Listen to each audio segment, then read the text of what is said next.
കേരളത്തിലെ ഗവൺമെൻറ് കോളേജുകളുടെയും സ്വകാര്യ കോളേജുകളുടെയും BArch പഠനം 4 ഇയർ BArch, അതുപോലെ കേരളത്തിന് പുറത്തുള്ള BArch കോളേജുകളുടെയും ആർക്കിടെക്ചർ പഠനം നേറ്റ ആപ്റ്റിറ്റ്യൂഡ് ടെസ്റ്റ് വഴിയാണ്. ഓരോ വർഷവും വലിയ മാറ്റങ്ങളോടുകൂടിയാണ് നേറ്റ ഇൻട്രൊഡ്യൂസ് ചെയ്യപ്പെടുന്നത്. neta.in എന്ന വെബ്സൈറ്റ് വഴിയുള്ള ഓൺലൈൻ ആപ്ലിക്കേഷൻ ആരംഭിക്കുകയും ചെയ്തു. മാർച്ച് 1 മുതൽ പ്രവേശന പരീക്ഷകൾ ആരംഭിക്കുന്നു. 2024 വരെയുള്ള പരീക്ഷാ രീതികളിലും അതുപോലെ അപേക്ഷാ രീതിയിലും വന്ന മാറ്റങ്ങളാണ് നാം ഇന്ന് ചർച്ച ചെയ്യുന്നത്. എന്താണ് നേറ്റ ആപ്റ്റിറ്റ്യൂഡ് ടെസ്റ്റ്? ഇതിലൂടെ എങ്ങനെയാണ് കേരളത്തിൽ പ്രവേശനം സാധ്യമാകുന്നത്? 2025 നേറ്റ ആപ്റ്റിറ്റ്യൂഡ് ടെസ്റ്റിൽ എന്തൊക്കെ മാറ്റങ്ങളാണ് വന്നിരിക്കുന്നത്? ഒരു വിദ്യാർത്ഥിയുടെ അവൻ്റെ പ്രൊഫൈൽ ക്രിയേറ്റ് ചെയ്യുന്നതിൽ വലിയ മാറ്റങ്ങളാണ് നേറ്റ ആപ്റ്റിറ്റ്യൂഡ് ടെസ്റ്റിലൂടെ സാധ്യമാകുന്നത്. എന്തൊക്കെ മാറ്റങ്ങളാണ് നേറ്റ 2025 കൊണ്ടുവന്നിരിക്കുന്നത്? നമ്മളോട് സംസാരിക്കുന്നത് ജോബി സെബാസ്റ്റ്യൻ സാറാണ്. സാർ, ഇത്തവണ വെള്ളിയാഴ്ചയും ഫ്രൈഡേ ആൻഡ് സാറ്റർഡേ ആണ് 2 സെഷനായിട്ട് എക്സാം നടക്കുന്നത്. ഓക്കെ, മാർച്ച് 1 മുതൽ എല്ലാ ആഴ്ചയിലും ഫ്രൈഡേയും സാറ്റർഡേയും എക്സാം വരെ ഉണ്ടാവും. അത് 3 സെഷൻ ഉണ്ട്. 1, 2, 3 മൂന്നായിട്ട് ഒരു വിദ്യാർത്ഥിക്ക് 3 ചാൻസ് ഉപയോഗിക്കാം. ഈ 2024 നാറ്റ ക്ലിയർ ചെയ്യുന്ന കുട്ടിക്ക് 2 അക്കാഡമിക് ഇയറിൽ ആ സ്കോർ ഉപയോഗിക്കാമായിരുന്നു. ശരി, +1കാർക്ക് വേണമെങ്കിൽ എഴുതാം. ഇപ്രാവശ്യം +1 എഴുതാം, പക്ഷേ ഒരു അക്കാഡമിക് ഇയറിൽ ആ സ്കോർ ഉപയോഗിക്കാൻ പറ്റുള്ളൂ. ശരി, എഴുതുന്നതിന് കുഴപ്പമില്ല. ഏതെങ്കിലും ഒരു അക്കാഡമിക് ഇയറിൽ അത് ഉപയോഗിക്കാമെന്ന് മാത്രം. അതുകൊണ്ട് 2024കാർക്ക് ഒരു അവസരം കൊടുത്തിട്ടുണ്ട്. 2024 ഒരു സെഷൻ ഉപയോഗിച്ച ആൾക്ക് ഇത്തവണ ഒരെണ്ണം എഴുതിയാൽ ഇതിനകത്തെ ബെറ്റർ പരിഗണിക്കാം. ഈ 2024 ഒരെണ്ണം എഴുതി ഇത്തവണ 2 എഴുതിയാൽ ഇതിനകത്തെ ബെസ്റ്റ് പരിഗണിക്കും. ഈ 2024 എഴുതിയെങ്കിലും ഇത്തവണത്തെ 3 എഴുതി പോയാൽ ഇത്തവണത്തെ 3 ബെസ്റ്റ് പരിഗണിക്കുള്ളൂ എന്നൊരു കാര്യമുണ്ട്. അപ്പോൾ അത് ഒരു ചേഞ്ചാണ്, ഒരു ചാൻസ് ആയിട്ട് 2024 മാറി. പിന്നെ ഏറ്റവും പ്രധാനപ്പെട്ട മാറ്റം, അതിനകത്ത് 2 പാർട്ടായിരുന്നു കഴിഞ്ഞ പ്രാവശ്യം എക്സാമിനേഷൻ. പക്ഷേ പാർട്ട് ബിയിൽ വലിയൊരു മാറ്റം ഇത്തവണ കൊണ്ടുവന്നിട്ടുണ്ട്. അതായത് പാർട്ട് ബി 120 മാർക്കാവുള്ളത്. പാർട്ട് ബി നമുക്ക് പറയാവുന്നത് അത് കമ്പ്യൂട്ടർ ബേസ്ഡാക്കി. കമ്പ്യൂട്ടർ ബേസ്ഡ് അഡാപ്റ്റീവ് എന്നാണ് വിളിക്കുന്നത്. അതായത് ഇത്തവണ അവിടുത്തെ ആ 120 മാർക്കിനുള്ള ക്വസ്റ്റിനകത്ത് 42 എണ്ണം മൾട്ടിപ്പിൾ ചോയ്സും 8 എണ്ണം നോ ചോയ്സ് ക്വസ്റ്റ്യൻസും. ചോയ്സേ ഇല്ല, MCQ എന്ന് പറയാം.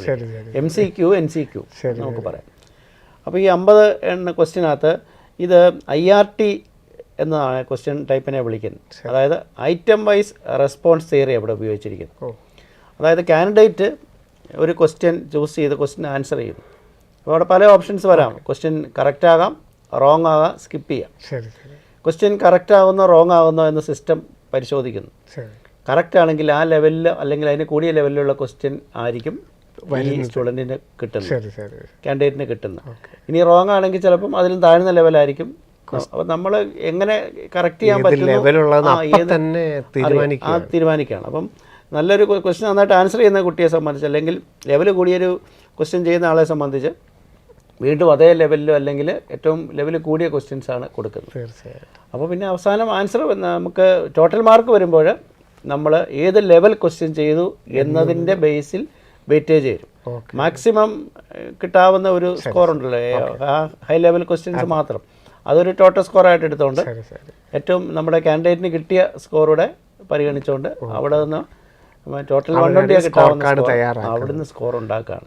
അപ്പം നമ്മുടെ റെസ്പോൺസ്, കാൻഡിഡേറ്റിൻ്റെ റെസ്പോൺസ് അനുസരിച്ച് ക്വസ്റ്റ്യൻസിൻ്റെ ലെവല് മാറിക്കൊണ്ട് വലിയ മാറ്റമാണ്. അപ്പോൾ ഇന്ത്യയിൽ അങ്ങനെ ഒരു എക്സാം നടക്കാറില്ല. അപ്പോൾ അതൊരു നമുക്ക് ഈ ആദ്യത്തെ കഴിയുമ്പോൾ തന്നെ അറിയാം എങ്ങനെയായിരിക്കും നമ്മുടെ ലെവലിൽ ഏതനുസരിച്ചാണ് അങ്ങനെ വലിയ മാറ്റം ഇതിനകത്ത് ഉണ്ടായിട്ടുണ്ട്. ആദ്യത്തെ പേപ്പറിന് 20-ഉം രണ്ടാമത്തേന് 30 എല്ലാം മെന്റൽ എബിലിറ്റി, ലോജിക്കൽ റീസണിങ്ങും ആർക്കിടെക്ചർ റിലേറ്റഡ് ആയിട്ടുള്ള GK അങ്ങനെയുള്ള കാര്യങ്ങളെല്ലാം സബ്ജക്ട് റിലേറ്റഡ് ആയിട്ടുണ്ടാവില്ല. മാത്തമാറ്റിക്കൽ ഇല്ല, മാത്സ് ഫിസിക്സ് കമ്പൽസറി പഠിച്ച കുട്ടിയെ അപ്ലൈ ചെയ്യാൻ പറ്റും. അത് BArch എഴുതണമെങ്കിൽ ഈ 2 സബ്ജക്റ്റ് പഠിച്ചിരിക്കും. അപ്പോൾ ആ ലെവലുള്ള ക്വസ്റ്റ്യൻസുകളും എല്ലാം അപ്ഡേറ്റഡ് ആയിട്ടുള്ളതെല്ലാം ഈ ലോജിക്കൽ റീസണിങ് അങ്ങനെയുള്ള മാത്തമാറ്റിക്കൽ മെന്റൽ എബിലിറ്റി എല്ലാം വരുന്നുണ്ട്. ആദ്യത്തെ പാർട്ട് എന്ന് പറയുന്നത് ഡ്രോയിങ് സ്കില്ലുമായിട്ട് ഡ്രോയിങ്ങുമായിട്ട്. അതിനകത്ത് കോമ്പോസിഷനാണ് കളറാണ് വരുന്നത്. അതിനകത്ത് കളർ കോമ്പോസിഷനുണ്ട്, പിന്നെ 3D കോമ്പോസിഷൻ വരുന്നുണ്ട്, ബ്ലാക്ക് ആൻഡ് വൈറ്റ്. അത് 3 എണ്ണമാണ് 80 മാർക്കിന് വരുന്നത്. അതിന് വലിയ മാറ്റമില്ല. ഈ സെക്കൻഡിലാണ് നമ്മൾ പ്രതീക്ഷിക്കാതെ വലിയൊരു മാറ്റം വന്നിരിക്കുന്നത്. അതെങ്ങനെ വരുമെന്നുള്ളത് നമുക്ക് ഈ ഒരു എക്സാം കഴിയുമ്പോഴേ പറയാൻ പറ്റും. തീർച്ചയായിട്ടും. പക്ഷേ അത് നമുക്ക് ഈ ഒരു സ്കില്ല് ഡെവലപ്പ് ചെയ്യുന്നവർക്ക് വളരെയധികം ചലഞ്ചിങ് ആയിട്ട് തന്നെ എടുക്കാൻ പറ്റുകയും ചെയ്യും ആ ഒരു മാറ്റം.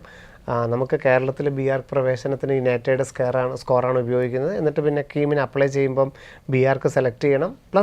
+2ൻ്റെ മാർക്കും കൂടെ, അഗ്രിഗേറ്റ് മാർക്കും കൂടെ ടോട്ടലായിട്ട് നോക്കിയിട്ടാണ് BArchൻ്റെ റാങ്ക് തീരുമാനിക്കുന്നതും കേരളത്തിലെ പ്രവേശന സാധ്യതകളും.